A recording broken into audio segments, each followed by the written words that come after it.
We have a wonderful program tonight. I'm Penny Hunt. I'm a board member at French and Pickering Creeks Conservation Trust.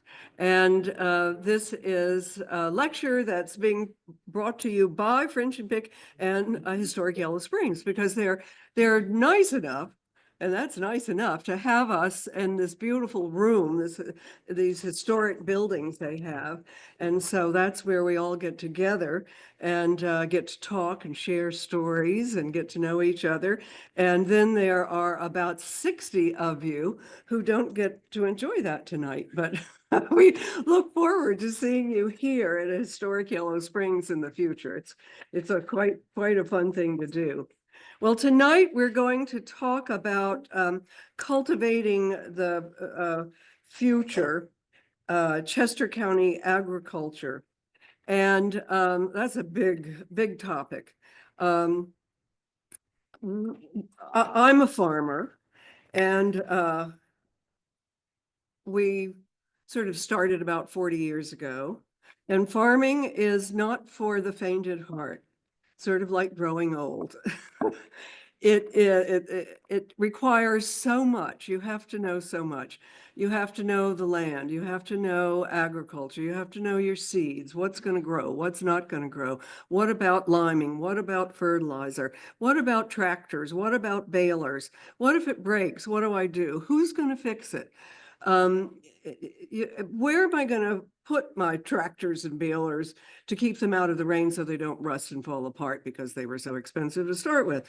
And then if you get into animals, that's a whole other thing to which requires special knowledge. The whole thing is strength and brains. And I'm not sure I qualify for that, but my husband does, and others who are at our farm. So because of that, maybe because of that, farming has been at a peril, and we have sort of feared for its existence. And I'm sure everybody knows a story, somebody who is near them or a friend. You hear, well, they're selling the farm. The kids don't want to farm. They've gone off to the city or moved to Timbuktu, and they sell the farm. Well, for another farmer to start up is not easy. It's the land you have to buy or rent. The machinery, same sort of situation. Then there's housing. There's the knowledge you need. You can work up to everything, but it takes really special people, and farmers are really special people. So we should have a farmer appreciation month in Pennsylvania, I think. Put that down. And marketing is something else. Where's your market?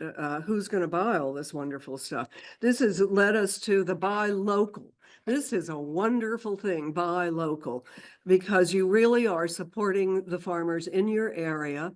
And with that, they will grow and improve the more people they have coming in buying what they have.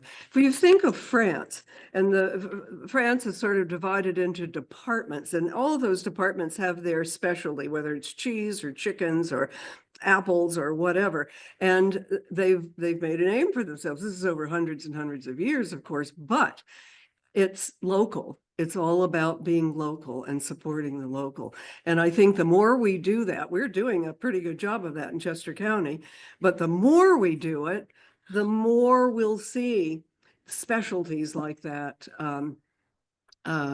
start emerging in our area too, which we already have. We have some fabulous cheeses. We've got some great wines coming along.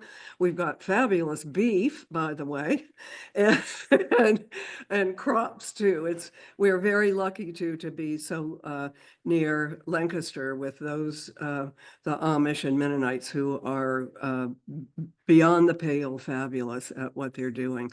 So anyway, tonight we're going to look at a couple of these things in more detail. Our first speaker is Becki Patterson. She's executive director of Lundale Farm, which is a nonprofit that offers preserved farmland to farmers committed to responsible and regenerative agricultural practices. She leads the organization's efforts to make land access more affordable, and that's the key, connect local farms with surrounding community, and support long-term farmland stewardship. All very, very important. We have another speaker, Austin Unruh, who is CEO of Trees for Graziers, an organization working to spread agroforestry far and wide while raising the quality standards for every practice they work with. That's an incredibly important thing. Even at French and Pickering Creeks Conservation Trust, when we have easement properties now that have forest or wooded areas that are important and well done, it means it's a real plus for that easement. It's something that we would really like to be part of. So, and that kind of evaluation is somewhat new, knowing the importance of trees to all of us today. So plant trees while you're buying local. Okay, this is Becki is going to come now and talk to us about Lundale Farm. Thanks. You're on. Thank you, Penny, and thank you all for having me here tonight. I'm really excited to be here between the connection of the Morris family and Lundale Farm. And I brought a script just because there's so much to talk about. Absolutely, I know I've got some height on the crew, so I'm gonna adjust here. Is that better? Better? Okay. Managing Zoom, microphone, got all the things. All right. So my position with Lundale is as the executive director, as Penny mentioned. So I am really just a glorified janitor is what I call myself. So I'm just making sure that our partner farmers have everything that they need on the 550 acres of preserved farmland that is home to Lundale. So yes. Okay. Was it? It's on. Oh, yeah, okay. Is that any better? Oh, okay. Thank you, Shelby. That's all right. That gives me a warm up anyway. I was a little rusty. Sure. Thank you for letting me know because I wouldn't want to do the full presentation with that. So Lundale Farm is a nonprofit organization. I'll get into it. I don't know if everybody is familiar with where the property actually is. And one of the other things that I'd like to highlight is, you know, the actual location of the farm. So it's at Route 100, just below O&J Roberts High School and sandwiched in between Route 100 and French Creek Elementary School. So there's quite a swath of property. So the next time you guys are driving past, or if you get to come to one of our events, you'll have a little bit more knowledge of the property and our mission there. There we go. So what is Lundale Farm? So we consider ourselves to be a sustainable community farm, like a, I always want to say developmental. I'm so sorry. But like a working example of preserved farmland in practice. So we work with partner farmers that use sustainable, regenerative, organic agriculture. So of the 550 acres, our 5 farmer partners, they have a myriad of businesses, whether it's organic produce, we work with a pig and flour farmer. We also work with a chicken farmer who does pasture raised chickens and eggs.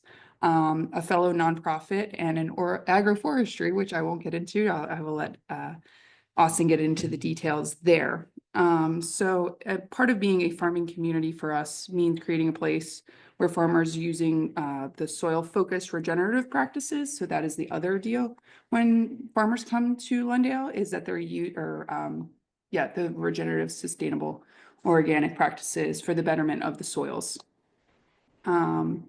The other caveat of Lundale is that we also have some affordable housing on the property.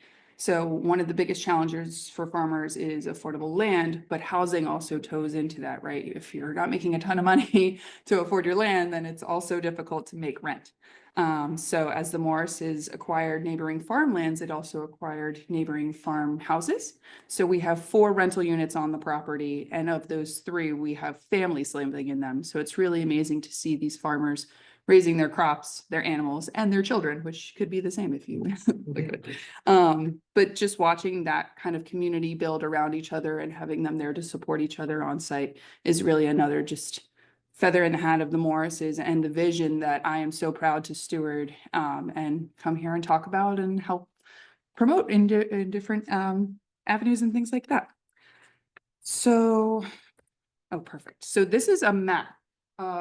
Just so you guys, oh, it's a little tough to see, but, and I will bring this up again once I talk about the farmers, but so where it says Red Dog Market, and you can kind of see that gray that goes through, that's Route 23. And then Lundale stretches above Route 23, below Route 23, and then where it says Pewtown, that is Route 100. So that's over 500 acres of preserved farmland. 320 of that is farmable, and 120 of that is part of our sustainable forestry program. So we take all kinds, and we know how important it is for all of these ecosystems to work together. So it's really, like I said, I'm going to bring this map back up after I talk about all the farmers too, so that you can go back and be like, oh yeah, that one and that one and that one. Keep bumping this. So I did want to dig into the history of Lundale prior to even the Morrises. So first and foremost, we respectfully acknowledge that the land now known as Lundale Farm is part of the ancestral homeland of the Lenape people. In the late 1600s, William Penn entered into agreements with the Lenape pertaining to this land, which they then turned over to James Pugh. So that's P-U-G-H. There might be a relation to P-E-W, given how close they are. Someone had brought that up to me the other day, but I haven't had there's enough history at Lundale to dig into all of the other avenues, so I haven't dug into that side. So in 1713, James Pugh built the 2-story spring house. So that's what that picture is. So that is the oldest building on the property. Still standing. We just did a fresh coat of paint on the windows. Other than that, doesn't need much. Really sturdy build on that one. So from 1713 to 1792, it exchanged multiple different hands, but nobody was really doing anything with the farm, right? So then in 1790, I believe it is, Sam and Priscilla Townsend came into owning the property and built the barn first. And then in 1796, they built the historic farmhouse. So the barn sadly burned down, so that wasn't able to be on the historic registry, but the spring house, the horse barn, and the farmhouse are all part of the historic registry, which Sam and Eleanor did all the legwork of pulling all that information together. And there's some really interesting through lines of agriculture tying all the way back to, the 1800s. So I included the picture of the daisies because they're actually called the Townsendia. They named it after Sam, I don't know why I called him David, Sam Townsend. So he was connected to botany, and I just love that about Lundale, that there seems to be this deep connection to agriculture no matter who has been on the property. So it changed hands a couple more times until 1946, and that is when Sam and Eleanor came to the property and purchased, I believe it was 175 acres was when they first purchased what is now, we call it the historic complex of Lundale, where all of these buildings are and the barn and things like that. And one of the other really neat things, and I should have included a picture, but when the barn wasn't there and they purchased the property, the Morrises went ahead and built a new one, but they still had the date stone from when the Townsends built it. So there's one date stone that says 1792, and now there's a new date stone that says 1947 when the Morrises rebuilt it. And I just always thought that was such a testament to their commitment to not just the history, but, the honoring the old ways and knowing that barns are barns are barns. Like, we need them no matter what. So moving into the legacy of these two, and I say these two because they were both legacies in their own right, but together they were an absolute force. So Sam was a Chester County state legislator and a passionate conservationist. Alongside Eleanor, they played a big role in the local land trust movement. As farmers and community leaders, the Morrises saw the post-war push of suburban sprawl even in 1946, and looked around at everyone moving in and thought, who is going to feed everyone? Knowing that farmland was depleting into housing and all of these other avenues, businesses, things like that, but they wanted to preserve these open fields to make food readily available. They saw that being an absolute crucial piece of creating economy in the area. You know, everybody's got to eat. So they shared that deep conviction of preserving farmland and open space equally, and it wasn't just one or the other. They always believed that they were intertwined. So to watch their movement of securing different spots and their strategic moves through French and Pickering Creek Trust has always been a testament to their commitment to all preservation, right? No matter what you can or cannot do with it. So from their ideas and commitment to land, two new nonprofits spurred out of that. Not immediately. Lundale was a little slow to the game. French and Pick beat us to it. But you know, their leadership is really what started both of these organizations. So in 1967, they co-founded French and Pickering Creek Trust, which we are honored to work alongside and learn more about what each of these organizations are doing to preserve farmland, open space, really just the majesty of Chester County and, you know, all of these open fields that we love so much and making sure that they don't go away. So under Eleanor's leadership, she served for over 30 years. The trust protected thousands of acres through donated easements and strategic land purchases. One of their early victories was saving an 18th century mill in Chester Springs, which you all might know as the mill at Anselma. So that was set for demolition, but Eleanor came in and saved that. So I would chalk it up to 3 nonprofits exist because of the Morris family, probably more if I'm being honest, but I didn't have a long enough PowerPoint.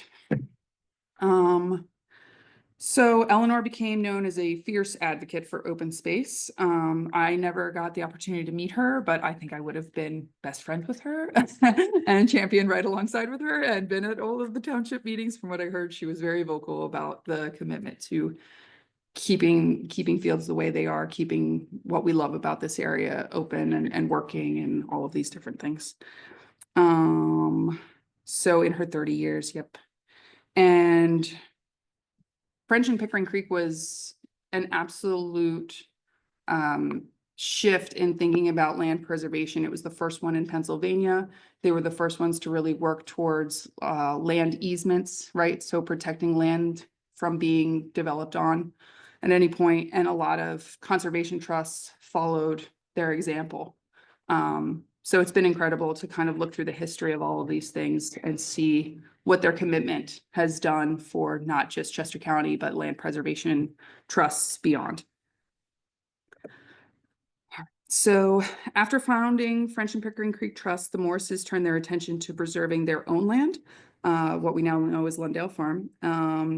So over the years, it went from the 175 acres to 350, and eventually the over 500 that it is today. So going back through the deeds, their neighbors sold them farms at $1 because they wanted to protect that land. And if they didn't have somebody lined up to do it on their own, they knew that the Morrises would put somebody on it. So it's been this incredible story of watching these land exchanges happen for $5,000, $1, $500, just because they were able to rally the community around their mission and secure that farmland. So to watch everything kind of shift in if you have a minute to look at this map, it's that big green space right underneath South Coventry. And then everything surrounding it. South Coventry has done a tremendous job, I will say, of keeping development to a minimal. But to watch the developments move in around it, and then Lundale stays as this big green patch. I love seeing overhead maps like that because it just is a testament to their mission of farmland preservation. Where am I at? This is why I should stick to my notes. There's too much to cover and then I get excited and go off on tangents. So their decision to not only keep working on their land, but put that into ag preservation was kind of a put your money where your mouth is move for Sam. So as a legislator who was championing all these beliefs, he wasn't going to go back to his farm and not do the same thing. And they really were able to create a specific easement that kept this farm working, that kept it forever protected, but they knew that it would for always be producing either food, forest, ecosystem, just a betterment for the county overall. So watching the organization become their, their mission or their dream essentially to be where I am today, to watch it actually coming to life has been incredible. And watching conservation and agriculture stay hand in hand. So a little bit about Sam and his work with the legislation. So Sam was vital in a lot of the ag land preservation laws and acts that we have today, that we're seeing a huge return on, well, a revisiting of these things as we watch this second sprawl that's coming our way. So farmers revisiting these opportunities to preserve land and preserve open spaces, all of these different programs, including the Clean and Green Act, which was a landmark program in the 80s that provided $100 million to purchase development rights on farms. After I sent this email out promoting the event, Laura Morris, Sam and Eleanor's daughter, sent me a copy of the thank you letter to Bob Casey, who was the legislator that provided that $100 million. So it's just a really fun kind of, there's always these tidbits of history that shake out whenever I talk to folks about this. They tell me these stories, they have these letters, and it just adds to the portfolio of depth of what this community values.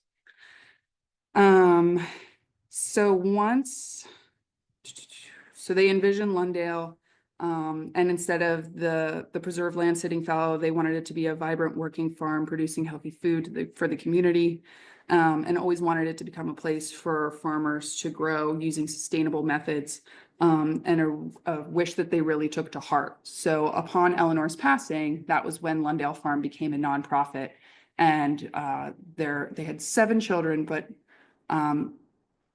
Laura and Eleanor Jr., I never know, really took the torch and started Lundale as a nonprofit. We were incorporated in 2010. So it's been 15 years of an organization. The kind of ethos to start was getting farmers on the land that had the same mindset as Sam and Eleanor, and they were already doing those practices, right? And as it grew, my predecessors have locked in some really solid farmers. So we're now making a little bit of a shift ourselves, because while we were inviting folks to lease land from us, it wasn't really open to the public in any capacity. So that's kind of one of my favorite things is when people come to Lundale, they say, I've driven past this a million times. I didn't know it was here. I was like, you weren't supposed to. People work here. This is a working farm. It's not a public park. It's like walking into somebody's office or walking onto somebody's row crops, but we do have specific events that get people out there, because there's nothing better than people walking onto the property and saying, I had no idea this was here, and referencing the beauty and the openness. And, between 23 and Route 100, to stand at the top of the field, it feels like you're in the middle of nowhere. You can't really hear the traffic. You kind of forget for a little bit. So it's a great escape. And we love to share that with the community in a bunch of different ways from Lundale's perspective, but also with our farmer partners. Bless you. All right, so let's see where we are. So it's really been amazing to look at French and Pick's history and try and line that up with Lundale's history, right? There's so much between the two, between open space preservation and the working model that is Lundale. And the fact that their vision led to, these 3 nonprofits, there's enough work to be done that there's plenty of people like, I have a job because of these people, which is incredible. And not just me, we've got our partner farmers that also can add to the economy, add to the food. It's a ripple effect, if you will. So, and same with French and Pickering Conservation Trust, all the great work that they do. I think it's not just the employee rate, but it's 13,000 acres that are preserved through French and Pick now, over that, I believe. So to watch their life's work turn into these meaningful organizations that are working, they're doing it, is really just fantastic. And like I said, I was just excited to be here to kind of put the pieces together between Lundale and French and Pick, because we all kind of work at the same table here and there, but to really bring it all home and tie it together has honestly been fascinating for me to look through all of these. In the 3 years that I've been at Lundale, it's been mostly focusing on our side, but to come here tonight and learn more about French and Pick and share what I found with all of you. I'm also always here to hear stories. That's my favorite thing, is to, hear stories of Sam and Eleanor or the kids, or what the farm was doing, folks that have worked there. It's really a focal point in the community. So for as quiet as it was, I feel like everybody also has a story there. So it's a lasting legacy at this farm. So we are doing our best to steward the land, keep the Morrises' dream alive, and also moving forward at the same time. It's a really great mix of farming the way that they were back in the 50s and even before that, and how some of those things are still true today. Just keeping it simple, keeping it in mind of the earth so that it can keep giving back to us, and having this symbiotic relationship. And we do that through working with specific partners that are using those certain practices. So moving on. So what does Lundale look like today? So right now we lease farmland to 5 different partner farmers, including another nonprofit organization. And I'll move on to each one because I also have some handouts here on the table that highlight each of our partner farmers and have our website. So you can check out our events, see how you can support these local farmers. And whether you're on social media, newsletters, just keeping tabs on where to support them and things like that. So I talked about the 4 rental properties and watching these families grow, and then our different educational events. So that's kind of my job, is creating the programming. So we've got a great mix of programming, and I'll dig into a little bit of each ones, but this is really what Lundale focuses on today, right? Is our partnerships between the two, and then coming up with engaging opportunities for folks to come to Lundale Safety and not get run over by a tractor. So one of our first farmer partners is Lundale Farm. So Lundale Farm is a women-led organic vegetable farm. So Emma DeLong runs a 5-acre plot off of Lundale. And like I said, I'll pull the map up. So here's Lundale Farm, the first one. She and her partner also have Red Dog Market, if you're familiar. So they're right there on 23. And Red Dog is the best place to go to support all of these farmers. They have all of their produce, meat shares from Pasture Song, eggs from Horseshoe Ranch. Basically anybody in the area that's growing anything goes to Red Dog, knowing that you can go and support them. They're closed for April because they're busy planting everything, but come May 1st, they will be back out there. Emma's been an absolute powerhouse. She came to us, it's been 10 years that she's been with Lundale. And she came from the Seed Farm, which is a incubator. So that is the one thing about Lundale, is often folks will call us an incubator farm, where we're a little step above that. We don't really want folks to leave. They're putting all their time and money and effort into the soil. The last thing we want is for, how you're going to pick up a 5-acre produce farm and move it somewhere else on top of the housing opportunity. So if they outgrow, then they move on. But if not, then we keep these guys as partner farmers and build this really dynamic layer of different partners that are doing different things on different kinds of land. And that's the model of it, right? So whether it's folks that are interested in produce farming or townships that want ideas on purposeful land use, we've got different soils, different partners, different missions, agroforestry. French Creek runs right through the farm, so there's all kinds of things to look at and kind of test in a more safe environment. So next is Horseshoe Ranch. So Horseshoe Ranch does pasture raised chickens. They specifically focus on eggs. Although, chickens turn into food too. So they have a flock of about, I think it's 7,000 now, which sounds like a lot, until you start looking at those larger, some of the bigger chicken facilities will have 70,000. They can have 100,000. So to manage 7,000 responsibly, and they focus on regenerative agriculture. So the idea of that is that they have I think it's like a 15 to 20 head of cattle that will come in on fields, they'll eat down the grass, they'll leave their evidence that they were there, and then the chickens will come through on that patch and they will spread that manure all over the place, get some fertility into the soil, and then they'll just follow each other all around the patch. So what that does is gets fertility into the dirt. The chickens are well taken care of. I will warn you, if you start using horseshoe ranch eggs, you better have a steady supply. I even have backyard chickens and I still buy horseshoe ranch eggs because they just taste better. Because they're happy. It's bugs, it's sunshine, it's grass, it's a real difference. That's one of my favorite things to do when we have educational programs, is to have grocery store egg, horseshoe ranch egg in clear cups, and you can really see the difference. So they've been great partners of ours. They've been there for about 3 or 4 years now. Continue to expand and have their own educational programs. So you can always stop at their egg shed and get eggs if they're there. It's been, for as crazy of a year as it's been with eggs, they have not been affected by avian flu. So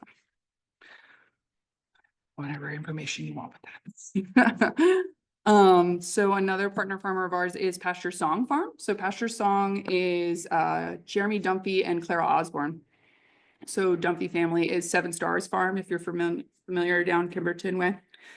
So Jeremy raises pastured pigs in a very interesting way. So he also does grains, but there are pockets of those fields that have trees and coverage. So rather than bulldoze over and make more room for crops, he put pigs on them. And he rotates between these 2 pockets, right? So the pigs can be in one corner, they destroy it, and then they move to the next one. But same as the chickens, right? They're sunshine, outside, fresh air. They have one bad day, and then they're in your freezer. But Jeremy and Clara are really focused on doing right by the earth as well. Clara heads up the what do I call it? Specialty flowers. So your dahlias, your bowl flowers, they're absolutely beautiful. She does a flower farm stand right there on Route 23. If you've driven through it, it says flowers for sale. That's Pasture Song. And if you can get to them before they're sold out, I highly recommend, but they go pretty quick. So we also have Trees for Graziers as a partner. How long have you guys been with us? It was prior to May. Okay. What's the math on that? 8 years, thank you. I do art, I don't do math. And that's been a great partnership. I won't go into that so I can leave Austin some room to talk because I know that I ramble. But they have been incredible with managing our riparian buffer space in addition to creating their own agroforestry business. Our 5th and final partner is Trellis for Tomorrow. So they are another nonprofit organization. So they focus on youth education, specifically in in urban areas, which it kind of blew my mind that Phoenixville and Pottstown are considered urban. But I guess with this expanse of people moving in, it does make sense. So they were finding that trying to get kids out to the farm could be a hardship between costs, between field trips, kids not being able to go. So they kind of flipped the script and started building raised beds at the schools. So the kids could get their hands in the dirt. They could go out every day, see the growth of the plants, really get in touch with where their food was coming from. So that's just one layer. They also have adult education in agriculture. That's my favorite place to point people if they're looking to learn how to grow.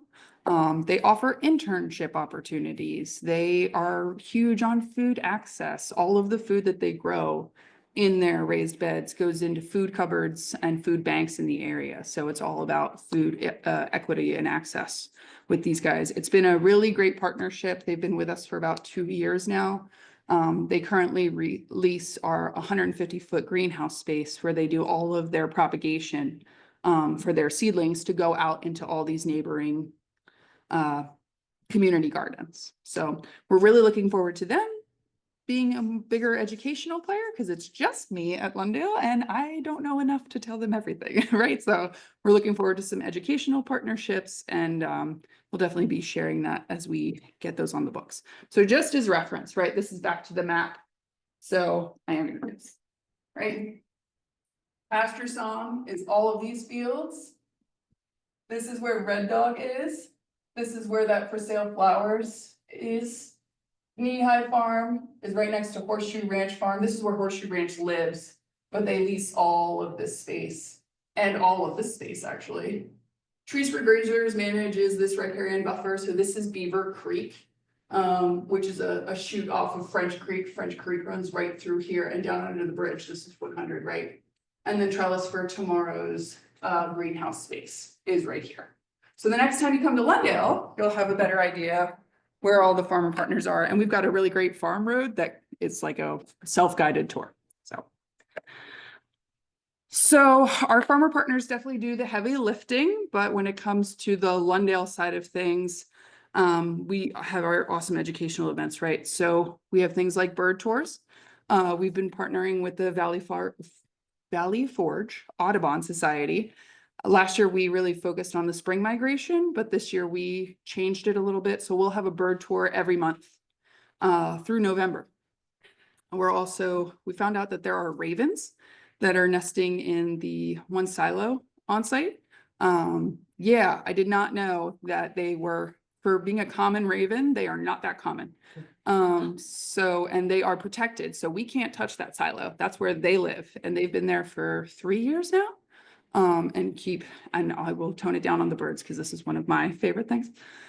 But part of the reason it's my favorite is watching all of these different kinds of birds thrive on this farm, right? So we have water, we have grasslands, we have shrubs, we've got forest. So it just creates this dynamic ecosystem for other things to thrive, whether it's bugs, whether it's predators, all of these, it's all works together. So having the Audubon Society out to teach us about what birds we have there has been incredible.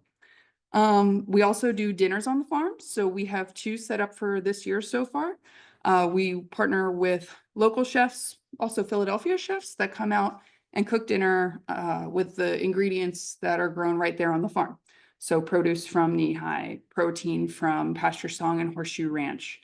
My favorite was last year we had a dessert and they walked around and picked all the wine berries and made like a panna cotta out of it. So it's just a real celebration of the abundance that exists right in our little 500 acres, which I know saying little 500 acres, but it's our hub. It's our little community. I just love it so much.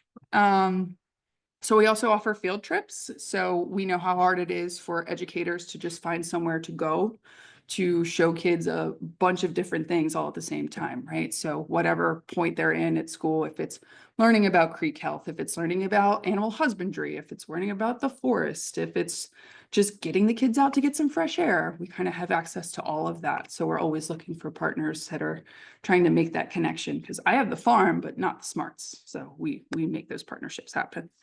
And then our other 2 annual events that are my favorite, we have the annual Sunflower Festival. So in September, we welcome, it's kind of like the blow the doors off, come on to Lundale and check out the whole property. So we've had over 30 artisan vendors come and they sell. Then we have food trucks, live music, farm tours. It's really just an opportunity to get out and celebrate the end of the season.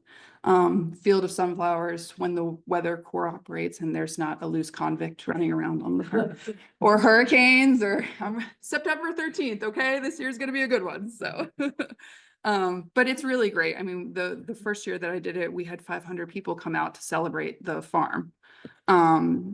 And for not knowing where Lundale is compared to having 5 people introduced to it is just one of my favorite things to see and talk about. The other annual event that we do is Turkey Fest. So Turkey Fest is the Sunday before Thanksgiving. I think that's the 23rd this year. And we partner with Horseshoe Ranch, who raises turkeys. And then Turkey Fest is when you come to pick them up. But we also partner with other producers, right? So we have Knee High Farm, who does their Thanksgiving veggie boxes.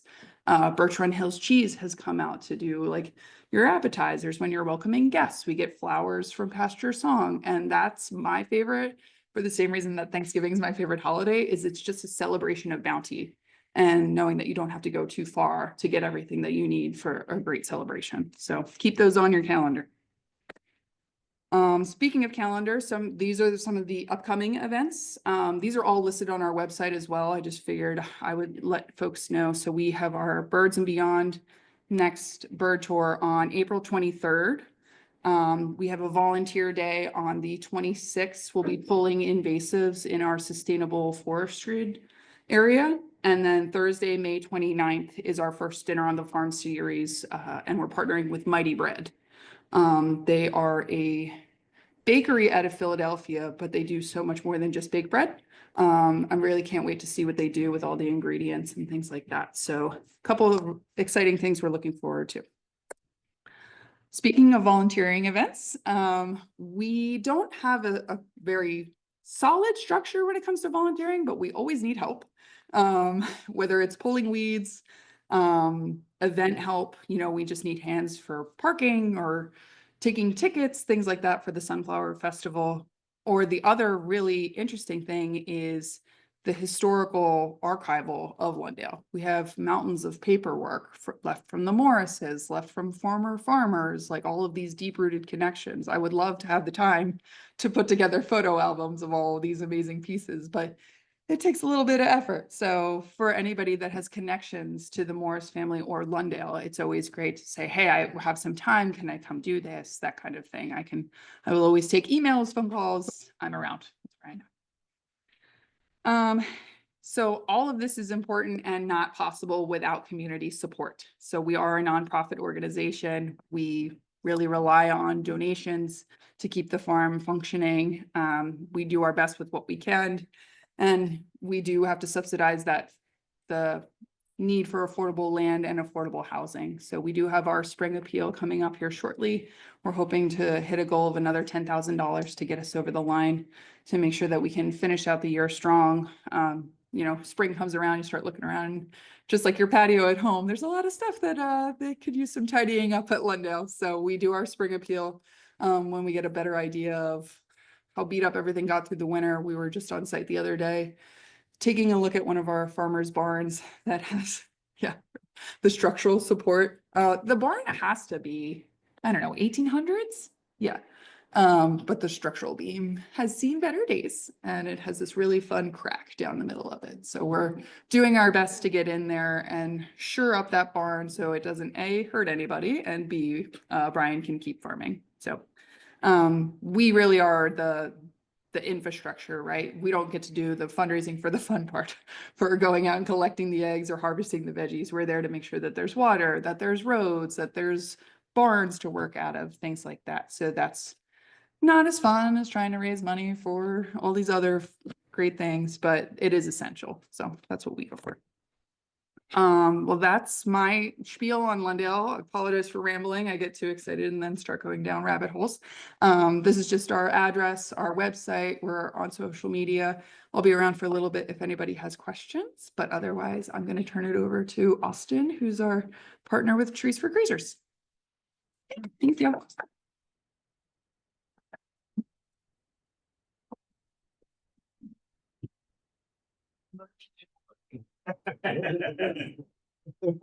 Get ready. Okay. I've done this presentation as short as 20 minutes. I've also done a 7-hour version of this presentation. So you might want to give me some time restraints here, or at least a shepherd's hook to pull me off stage at some point. 20 minutes, that sounds about right. So my name is Austin Unruh and I run Trees for Graziers. I started this company back in 2017. So actually very early in the first half a year that I started my business as when I first started to work with Lundale. And Lundale for me started out as a way to test and demonstrate, can we use our agricultural land, these marginal areas on our agricultural land, and make them more productive. And for me, the real goal there was to see, can we get more people to do agricultural conservation in a way that works for the landscape, for our ecological systems, and also returns more income and also more interest to the landowner, something that aligns with their values and what they want to do with their farm. So when I started my work in agroforestry, the company was not named Trees for Graziers. It was actually called Crow and Berry Land Management.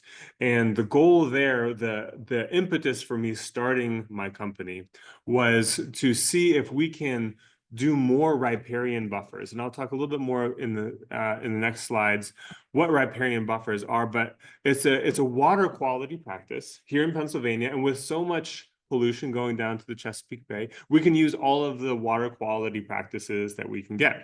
And Pennsylvania was really lagging on a number of these stream buffers that we were getting, these forested stream areas that we were getting on the landscape. And they had the goal of having 95,000 acres of riparian buffer planted. I think that was by 2025. I don't think we quite made it. In fact, we fell far short. And back in 2017, when I started this, I said, you know what, it's just me.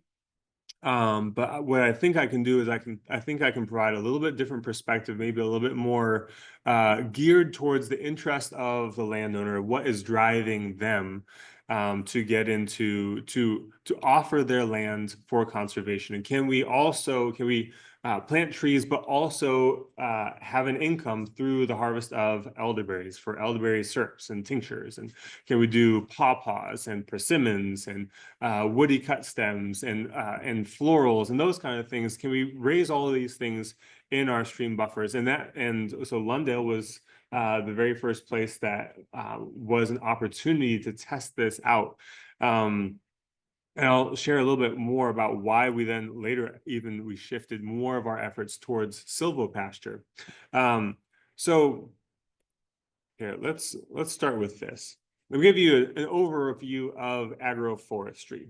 So agroforestry is the catch-all umbrella term for trying to meld and marry agriculture and forestry, the strengths of both of those. Can you take the strengths of both of those practices, agriculture, the growing of food, and forestry, and fuse them in a way that is better for the environment and also better for farmers' pocketbooks? And there's 5 main ways that is done. One is windbreaks, which all of us are going to be familiar with, silvopasture, and that's really what we have come to focus on the most at Trees for Graziers. There's alley cropping, which is the integration of trees in an active, mostly row crop environment. So row crops or hay. There's forest farming, which is growing food, oftentimes medicinals, under a forest canopy, so under closed canopy forest like we have so much of around here. And then there's riparian forest buffers. And that really is the practice that has been advanced most in Pennsylvania as particularly a water quality practice, as a means of buffering our most sensitive areas, our streams and our rivers, from the pollution that's coming from our agricultural lands. And that's really where I got my start in the world of agroforestry, was in those riparian buffers. And over time, I realized that there was a lot of opportunity in silvopasture, and that we could move the needle a lot further as a very small entity in silvopasture than we could in riparian buffers, even though we still do a lot of riparian buffers. We probably half of our work is in stream buffers now. I'm just going to give a little bit of an overview of some of these practices. I'm much more familiar with silvopasture and with riparian buffers than with others. With forest farming, think growing mushrooms on logs, like shiitake mushrooms or ginseng or golden seal or other forest medicinals. Ramps. I was just up in northern Pennsylvania the last couple of days, and there were these spring ephemeral ramps or wild leeks growing, and that would fall under forest farming, growing those in an intentional way. It's something that fits very well in Pennsylvania in our mature hardwoods, that you can still grow very valuable things underneath those woods. Windbreaks, I think all of us are familiar with those. Very important, especially in the western United States, where they have a lot more open space, a lot more enduring winds, and there was a large push for those during the Dust Bowl. We also have a lot of older windbreaks and hedges and hedgerows, especially in Chester County, has a lot of those old hedges that functioned as windbreaks as well. Alley cropping is one that I would like to see more, and I think it actually has a good fit here in Chester County as a means of growing a higher value crop. So let's say chestnuts or heart nuts or pecans or hazelnuts in amongst your agricultural landscape. So that could be row crops like corn or soybeans or wheat. It could also just be hay that you're growing in between these rows of trees. Riparian forest buffers, primarily those are intended as a conservation practice, right? To protect our water and our water quality. It's probably the most effective bang for your buck that you can get in terms of planting trees for water qualities. Focus them right around the streams, and you're providing a myriad of benefits to the stream, not only keeping nutrients and sediment out of the water, but also you're just jump-starting that whole ecosystem right there with the trees, with the leaves falling in, those leaves forming the basis of the food system for those for the streams and for all of the life that's in those streams. And then there's silvopasture. So silvopasture is the integration of forages, livestock, and trees. So think of any normal pasture, but now you're thinking about integrating trees into those systems and doing so in a thoughtful way. And really these three things, so trees, pasture, and livestock, can be integrated in any thousands of ways, and we'll go into some of them in just a little bit. The pictures that you see here, those are coming from the USDA, their National Agroforestry Center. You'll see that these are pine plantations. This is not what you're going to see in terms of silvopasture here in Pennsylvania. This is not a good fit. It does represent where most of the silvopasture in the United States is in the southeast.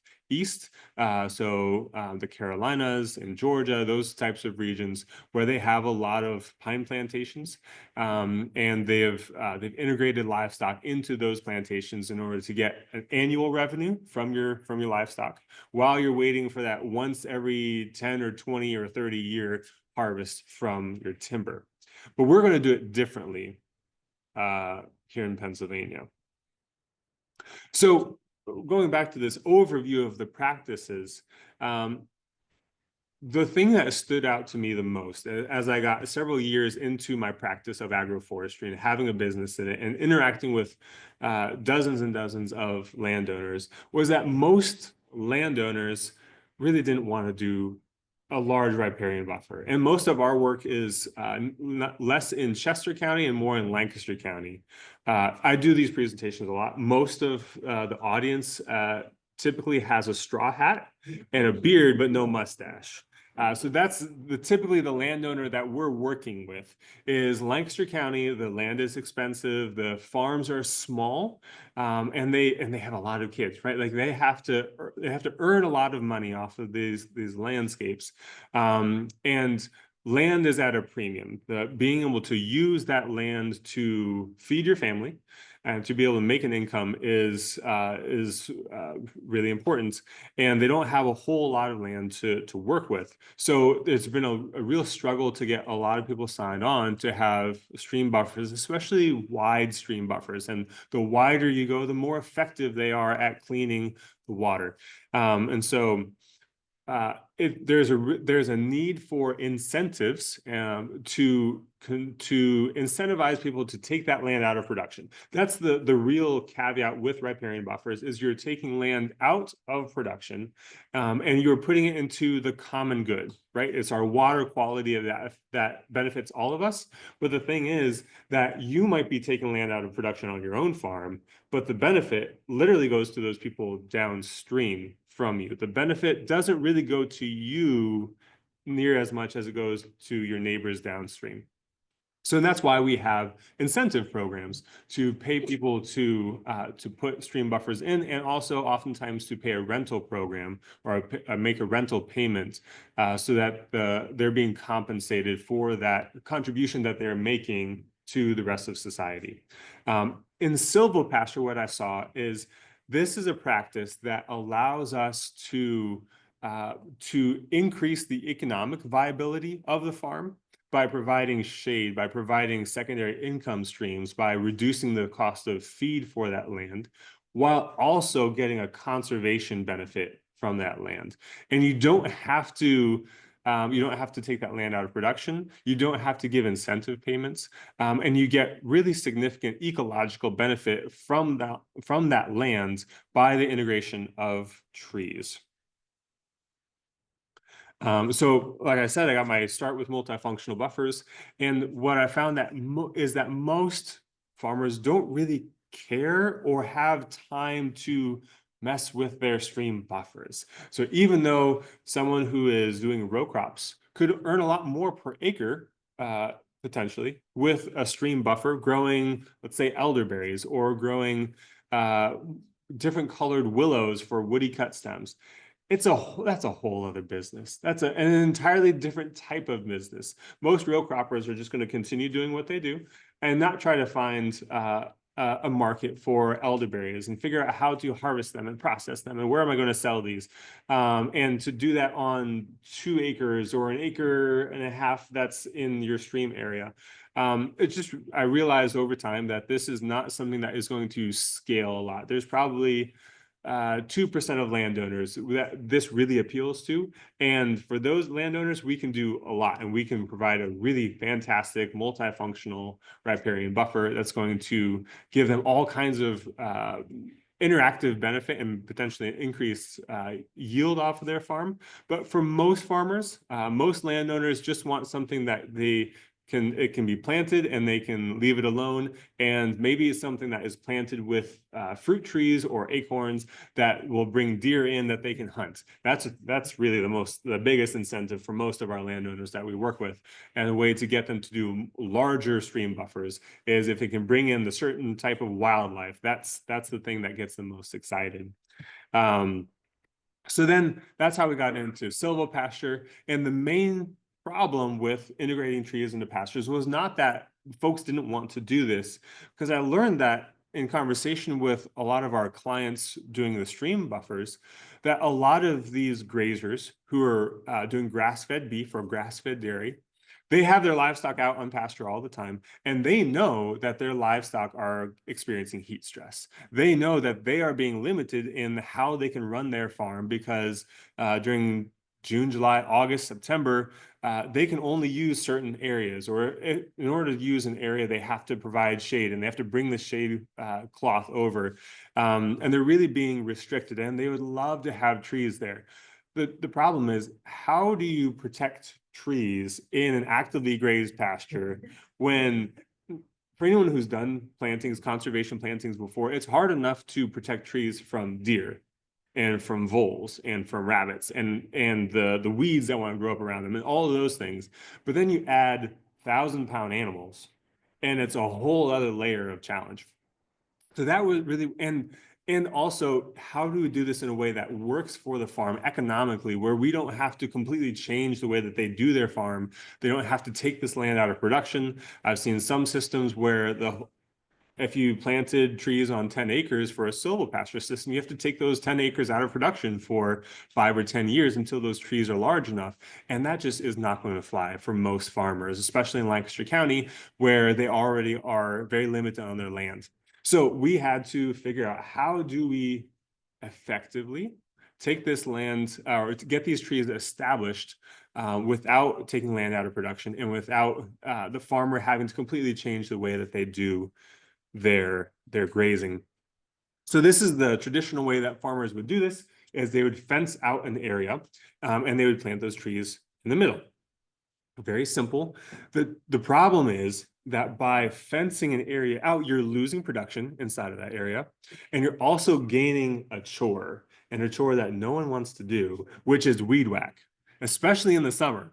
And everyone comes into this with really good intentions of saying, I am going to maintain this. I will be out there and weed whacking. But come back in September after the season, and 9 times out of 10, no one has even touched it or hardly looked at it. When they do look at it, they wince and they look away.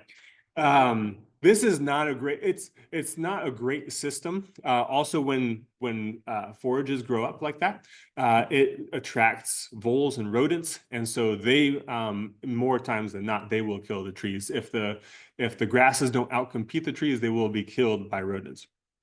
So it's not a great way to do this. Cages, this is a system called an arbor shield. I was down in Georgia a couple months ago visiting someone who he's been trying to get trees established in his pastures for years. And he bought hundreds of these when he first found out about them years ago. Him and all of his staff unanimously hate these cages now because they have spikes coming out of them, which keeps the livestock off, but over time, things wear down. And if one of these cages kind of falls apart and it's laying on the ground and you come through there with your four-wheeler or you come through there with your truck, watch out, it's not a great day. And also forages will grow up inside of there, trees will grow out, they will grow their limbs out of these. They're really, really hard to take apart. One, they're hard to assemble and they extract a payment in blood every time that you try to do so. And then you really don't want to try to open these up and get inside to do the weeding or to take care of the tree inside of there. It's just not a great day for anyone. So also, and it's also expensive, all around, bad idea. What we came up with, and this is through a series of trial and error, and actually a grant that we received from SARE, if anyone's familiar with that program, with the Chesapeake Bay Foundation, is we tried a whole bunch of different things. What we came up with was fairly simple. It all starts with a 6-foot tall tree shelter.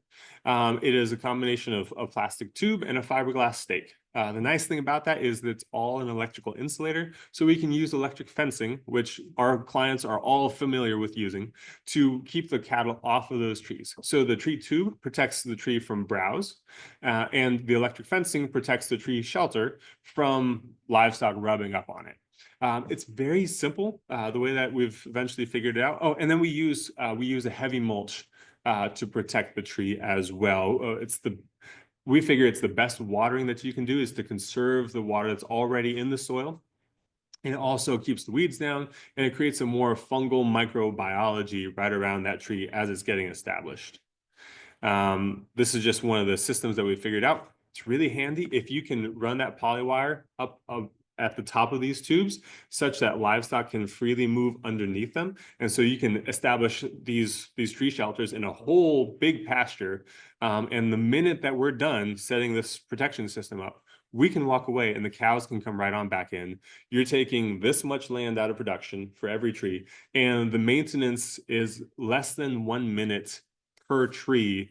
Actually, we visit twice, so less than 2 minutes per tree per year. It's very, very simple to do the maintenance. And we also provide maintenance for all of our clients.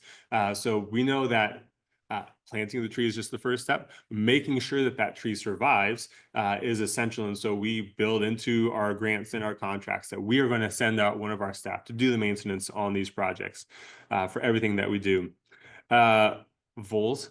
These are public enemy number one. If anyone has done tree planting projects and you've come out and you've done maintenance and you see a tree right about now, it's 8 feet tall and it's getting towards springtime and everything is looking like it's going to grow, and you pull on that, you just yank on it a little bit and it comes right out. Anyone ever had that experience? And it's girdled all around the base. That's voles. So they will, cattle will, they'll damage trees, but voles will kill the trees and they'll laugh at you while they do it. So we have to prevent damage from voles above just about anything else. What we do is we have these simple vole guards. So the tree tubes, they're great for protection against deer and cattle. Voles actually like them, so they can slip underneath there and there's nothing that can get them. So we use these vole guards, which are smaller, and they wrap right around the base of the tree, and they protect the base of the tree from girdling by voles. And we also, while we're there anyway, we drop a vole deterrent in. It's just a mixture of castor oil and blood meal that we use to have another layer of insurance that voles and other rodents don't give our trees problems over the winter time. I want to be clear that this scene that we're showing right here is not what we were talking about with silvopasture. So having a tree or a couple trees scattered around your farm where livestock congregate, that's not really what we're after. What you get there is you have you're aggregating nutrients and you're aggregating impact right underneath that tree for a long extended period. This is what we really want to see. This is a system where the trees that we have planted, they're spread out, and there's a lot of trees for livestock to choose from. You'll see also that these sheep are right in the middle of the pasture, about as far away from any of the trees as they can be. And that's because the canopies on these trees are high up. They don't start low. They don't branch 5 feet off the ground. These canopies only start 20, 30 feet up off the ground. And so the shade that's then cast moves a lot throughout the course of the day. So livestock then move along with the shade in order to stay with it. So there's no congregation underneath the base of the tree. And they have access to shade wherever in the pasture that they want to go. So this is the kind of system that we want to create for our clients. So some of the things that we've figured out and learned throughout the process is that we know by now how to protect trees in a very simple, affordable way that's easy for the farmer. And unless we have some kind of freak occurrence where our tree stock is bad, we have a 90-95% success rate or so with our tree establishment. We found that a lot of farmers want to do this. This fits within their ethics. This fits within what makes sense for them as a farm. And really, there's only a few barriers. One is financial. So the consistent access to funding is really the number one driver for most of our farmers to say, I can't really do this, because this is an investment that people have to make in something that's not going to yield them anything for, let's say, 5 years, if not more. And not a whole lot of farmers are sitting on that kind of money to be able to make an investment. It's not near as large of an investment as buying a tractor. But the nice thing with the tractor is you can use it right away. I do think that over time, as more and more farmers gain confidence because they see that this is being done and that this is succeeding, that more and more farmers will say, I want to do this. I don't care how much it costs. I don't care if there's programs available for it. I know that this makes sense for my farm. I know that this will give me a solid return on my investment. And so I'm going to make sure that it happens. And they'll probably have to access a loan in many cases just to make this cash flow. But I see a lot more farmers being interested in doing this themselves and making sure that it happens on their farms. Some of the things that we've learned on the silvopasture side, we're now taking back to the riparian buffer world, which I'm really excited about, because this is, again, that's what got us our start. And we're still very, very connected to all of the players in stream buffers, like Stroudwater Research, and now doing a lot more work with French and Pick as well, using techniques like using large live stakes. So if anyone's familiar with live stakes, you can take a branch off of a willow tree or a cottonwood or other species. There's certain species that this works with, and you can stick it in the ground and it'll form roots and it'll grow into a tree. It's fantastic. It's magical. I wish this happened with every tree.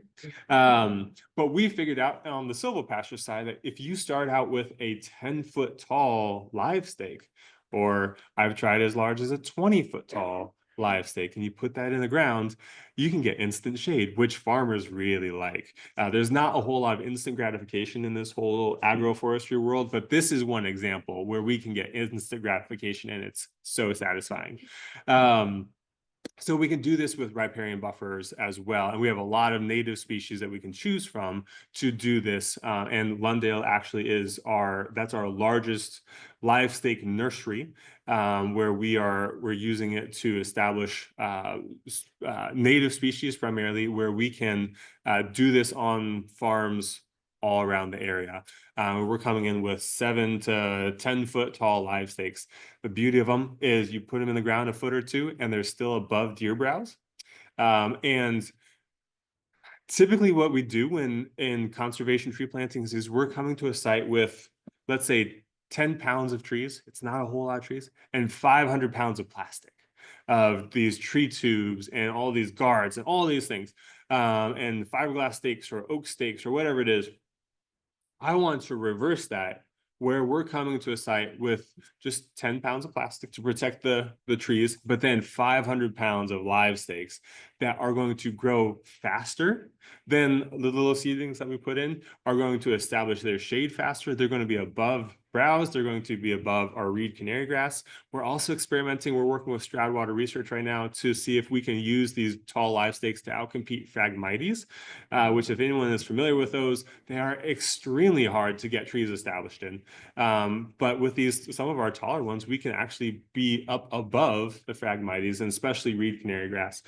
So these are some of the things that are making riparian buffers more successful, more affordable, actually, because we can reduce the price of doing these systems with these tall live stakes, and we're getting much better effect. And right now, the only real bottleneck is having enough land, enough nursery to grow all of these live stakes, because it takes a couple of years for them to get established. And that's where Lundale comes in, and we have some areas that are perfectly suited for this, where they're wet, where so willows and cottonwoods and river birch and all these species, they grow really well in those areas. And otherwise, they aren't really being used for farming because they flood seasonally, or they're just not well suited to agriculture.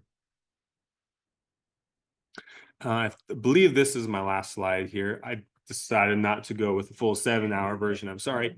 So one of the nice things is that we, as a company, we do just about everything except being a grant provider, which I would love to do at some point if it wasn't for all the paperwork involved with it. But we help farmers with every single step of a project of establishing trees in their pastures or on their farm elsewhere. We do the planning. We have a consulting team. We help them find funding. So we don't provide the funding, but we help them find funding. We're always staying attuned to the programs that are available at any given point. We have our own nursery where we're growing specifically silvopasture specific stock. And this year we will probably be the largest provider of clonally propagated persimmons and mulberries and honey locust for livestock.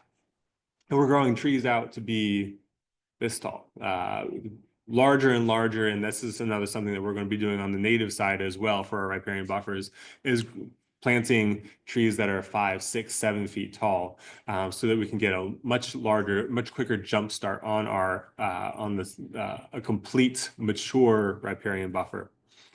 We also do the planting. We have a whole planting crew, and then we provide the care for these plantings after they've been planted as well. And what that gives us is it gives us a tight feedback loop where any problem that we see along this whole chain, we're able to make corrections, whether it's in our nursery not having the right kind of stock. Well, we can change that because we can grow our own now, or not being able to, if we were a nursery but we just sent our trees out and we told contractors how to plant them but we couldn't do it ourselves, we don't have control, but we have control over every single part of what happens.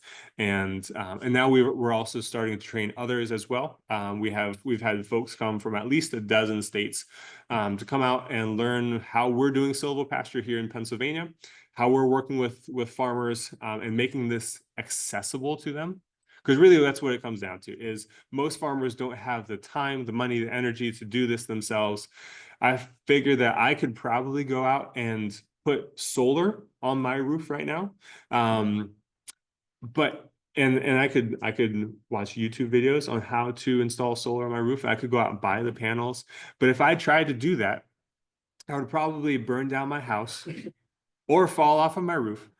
And I just don't have the time. I don't have the money to go out and buy these things and figure all of this out.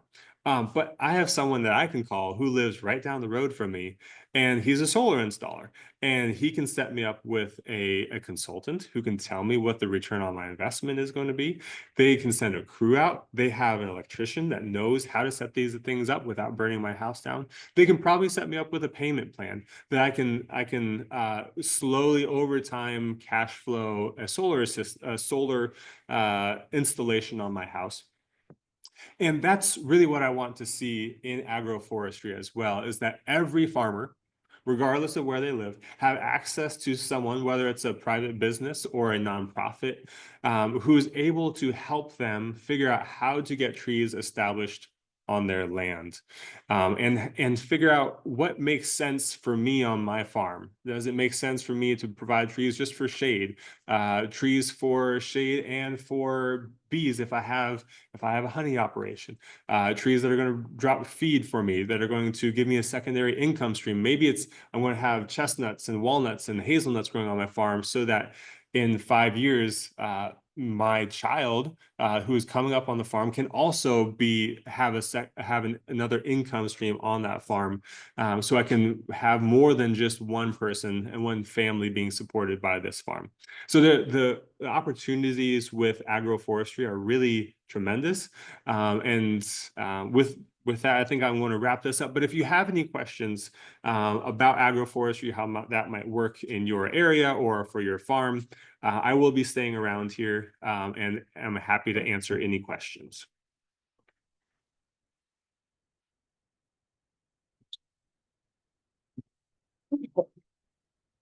Thank you all so much. This was a fabulous lecture series, I think, tonight. We appreciate both Becki and Austin coming and sharing their expertise. It's been terrific. There's lots more to learn too. So thank you all for coming. And we're a little late, so we're not going to have a lot of questions. But of course, those here at Historic Yellow Springs have a chance to talk to our speakers afterwards. So see you soon, and keep tuning in. Thanks a lot. Bye-bye.